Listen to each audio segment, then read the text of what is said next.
Here's the truth. You can't control another person's emotions. That's their territory. But what you can control, what really matters, is how much power you allow their emotions to have over you. And that's the game changer. Because think about it. How many times have you left a conversation feeling drained, frustrated, or even guilty? Not because of what you said, but because you absorbed all the heat of someone else's emotional storm. Now, what if I told you there's a way to stay grounded, even when the conversation around you is boiling over? That you don't have to shut down, you don't have to run away, and you don't have to fight back just to feel like you're in control. You can literally remain steady in yourself while the other person spirals. And this isn't about tricks, manipulation, or pretending you don't feel anything. It's about learning simple but powerful habits that keep you centered in the middle of emotional chaos. I'll admit, this isn't easy. Even for me, there are times when someone else's anger or sadness pulls on me hard. Sometimes I want to snap back, sometimes I want to escape. But what I've learned is that control in those moments isn't about changing them. It's about knowing how to regulate me. So today, I want you to imagine this. Every conversation you enter is like stepping into a bubble, a small, sacred space between you and the other person. And in that bubble, emotions are going to rise, clash, and sometimes overflow. The real question is, will you let those emotions dominate you, or will you learn to breathe, ground yourself, and stand steady in that circle? By the end of this, I'm going to give you practical, step-by-step ways to stay in control, even when conversations turn emotional. So if you've ever felt awkward, frozen, or overwhelmed when things heat up, stay with me, because this might just change the way you communicate forever. You know what I've realized? Most of us were never taught how to stay steady when emotions are flying in a conversation. School taught us math, history, grammar, but nobody pulled us aside and said, here's what to do when someone's yelling at you, crying in front of you, or pressing all your buttons. So what happens? We grow up reacting instead of responding. And when emotions take over, we lose control of ourselves. But here's the truth. Control isn't about dominating the other person. It's not about silencing them or winning the argument. Control is about regulating yourself so you don't get dragged into chaos that doesn't serve you. Think of it like this. Imagine you're in a car with someone who's swerving all over the road. If you panic and start grabbing the wheel from the passenger seat, now there are two people fighting for control, and the car crashes. But if you stay calm, buckle your seatbelt, and center yourself, you give yourself the best chance to survive the ride. Conversations are the same. You can't steer someone else's emotions, but you can ground your own. One of the biggest mistakes people make is giving away their center too quickly. Somebody raises their voice, and you raise yours. Someone cries, and you crumble into guilt. Someone accuses you, and you spend all your energy defending yourself. Before you know it, the whole conversation has been hijacked. Not by truth, not by solutions, but by emotions pulling you in directions you didn't choose. So what do? You learn to breathe in the middle of it. That sounds so simple, right? But breathing is the anchor of control. When emotions spike, your body goes into fight or flight. Your heart races, your chest tightens, your brain wants to lash out or shut down. But if you pause and take one slow, intentional breath, you remind your body that you are safe. That breath buys you a gap between the emotion and your response. And in that gap is where your power lives. Another tool is listening differently. Most people listen only to react. They hear an attack and immediately start building their defense in their mind. But what if you listen just to understand? Not to agree, not to surrender, just to understand. Suddenly the pressure inside the bubble drops.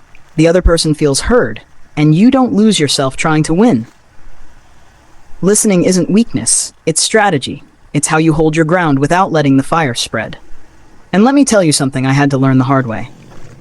You don't need to attend every emotional fight you're invited to. Not every jab deserves a counterpunch.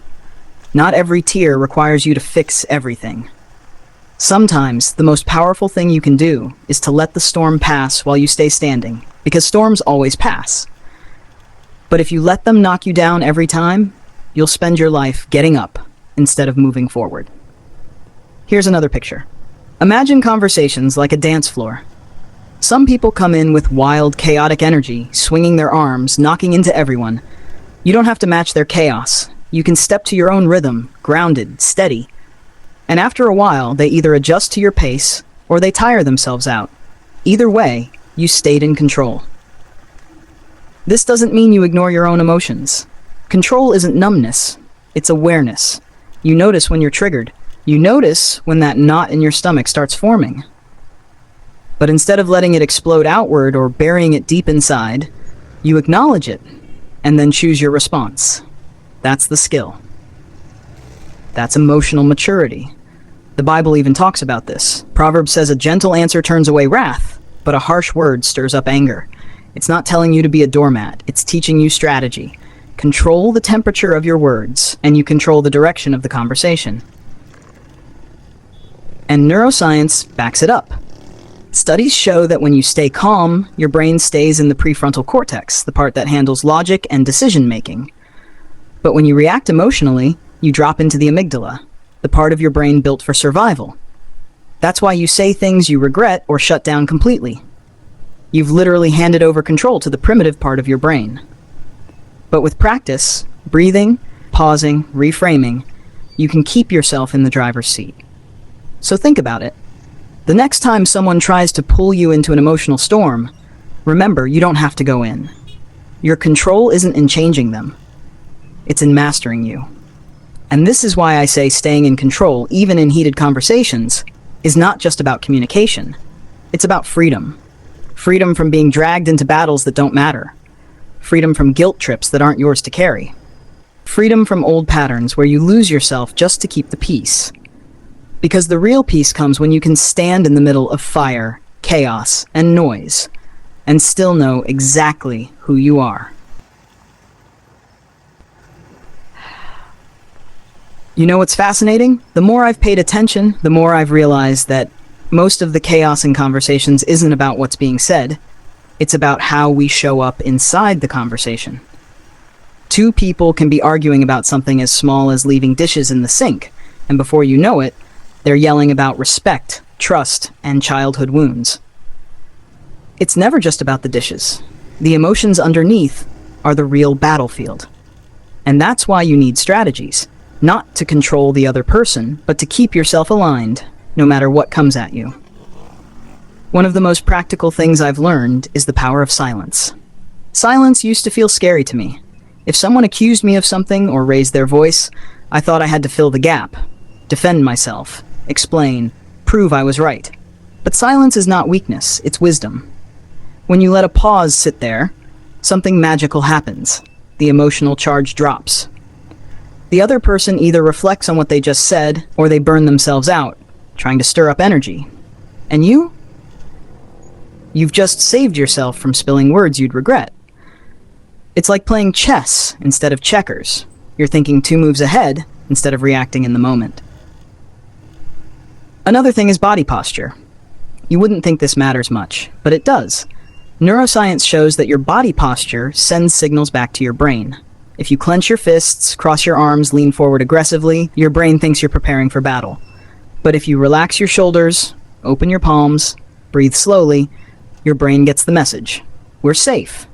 That small shift creates a huge difference in how you handle the moment.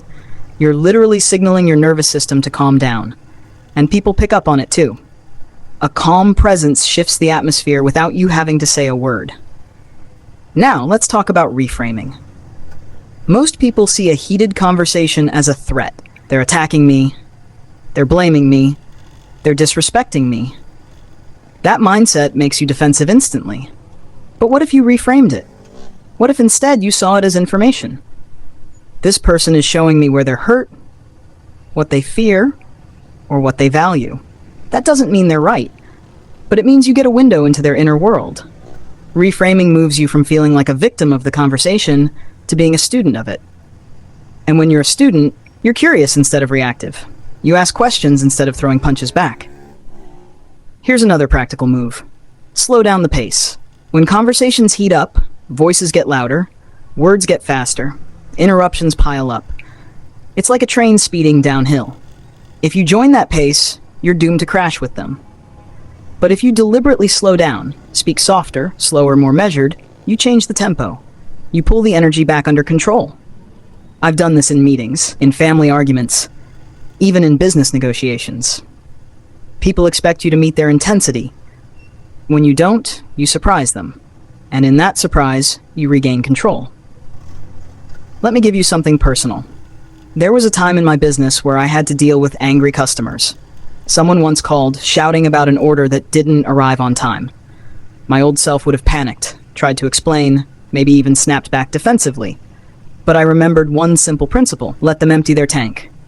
I stayed quiet, let them vent, breathed slowly, didn't interrupt. And when they were done, I calmly said, "I hear how frustrating this was for you. Let's fix it." Do you know what happened? Their anger melted instantly. Because what people really want in those heated moments is not a fight. It's to feel heard. And when you give them that, you disarm them without raising your voice. Now let's go deeper. There's something I call the third perspective. When you're in a heated conversation, it feels like it's you versus them. But imagine stepping outside yourself, like you're watching two people in a movie. You're not the actor anymore. You're the director. You see the bigger picture, the dynamics, the emotions. That shift takes you out of survival mode. Instead of thinking, they're attacking me, you think, what's actually happening here? What do they really need? What outcome do I want? That perspective changes everything, because now you're not lost in the storm. You're above it, guiding the scene. And this brings me to spiritual alignment. Because let's be real, no matter how much strategy you learn, there will be moments when your emotions still want to hijack you. That's where your spiritual foundation matters. For me, prayer and scripture remind me that my identity isn't tied to this moment or this argument. I can be calm because I know who I am in God's eyes. I can hold peace because I trust that He's with me. It's not about winning every conversation. It's about living from a place of peace that can't be shaken. Jesus didn't react to every accusation thrown at him. Sometimes he answered calmly, sometimes he stayed silent. Sometimes he asked a question back, but he was always in control, because he never forgot his purpose. Science agrees with this, by the way. Studies show that mindfulness practices, whether it's prayer, meditation, or focused breathing, literally rewire your brain. They strengthen the prefrontal cortex and shrink the overactivity of the amygdala. Translation: you get better at staying calm and making wise choices, even under pressure. So what you do daily in the quiet, your prayer life, your meditation, your gratitude practice, sets you up to win in the stormy conversations.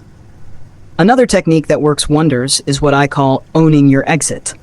Not every conversation deserves your endless energy. Sometimes the most powerful move is to step away. Not in anger, but in clarity. You say, "I think we need a break. Let's come back to this later." And you walk away. That's not weakness. That's strength. Because control doesn't mean staying in the fire until you burn. It means knowing when to step out so you can fight another day. And often, after that space, people calm down, and the next conversation is 10 times more productive. Let me tie all this together with a simple image. You are the thermostat, not the thermometer. A thermometer reacts to the environment. It goes up when things get hot, down when things get cold. That's how most people handle conversations. But a thermostat sets the temperature. You decide the climate you bring into the room. And once you realize you have that power, you stop letting other people dictate your peace. So here's the challenge. The next time you're in a heated conversation, don't just react. Use silence, breathe, slow down, reframe, step into the third perspective. Protect your exit. And most of all, remember, you are the thermostat. The room doesn't control you. You set the tone. When I started applying this mindset outside of just personal arguments, that's when it really changed everything for me. It's one thing to keep your calm when a stranger cuts you off in traffic, but it's a whole different level when you carry this kind of presence into business, into your family, and into the places where people naturally look to you as a leader. Let's start with business, because that's where most of us feel the pressure first. Business environments are like pressure cookers. Deadlines, negotiations, unexpected crises, customers with high demands. It's easy to think the loudest or fastest talker wins. But I've discovered that the person who can keep their inner world steady ends up shaping the entire outcome. For example, in negotiations, if the other side senses you're desperate, emotional, or flustered, they'll press harder. But if they sense calm confidence, even if you're quietly figuring things out in your head, they adjust their posture. Why? Because composure is rare, and rare things are valuable. Calm presence in business is like a hidden currency. It makes people trust you, follow you, and believe that you can handle bigger opportunities. In my own life, when I began showing up calm in tough situations, opportunities started opening that never would have if I had been reactive. Investors, partners, even customers don't just buy your product. They buy your energy. They want to know, will this person still be stable when things go wrong? Will they panic, or will they pivot? And if you can embody stability, people see you as safe to trust with bigger risks. That's how calm literally multiplies wealth opportunities. Now let's shift into family. This is probably the most challenging area because family members know exactly which buttons to press. They've had decades of practice. You can go to a boardroom and stay calm when millions are on the line, but one comment from your spouse, or one rebellious word from your teenager, and suddenly your heart is racing. This is where I've learned that being in control doesn't mean controlling them. It means controlling yourself so that love leads, not ego. I've had arguments at home where my instinct was to fight for being right. But the more I practiced calm, the more I realized something. My family doesn't need me to be right. They need me to be present. They need me to model what patience looks like, even when my own emotions want to explode. And the amazing thing is, when you set that tone, it trickles down. Your children learn from your calm more than from your lectures.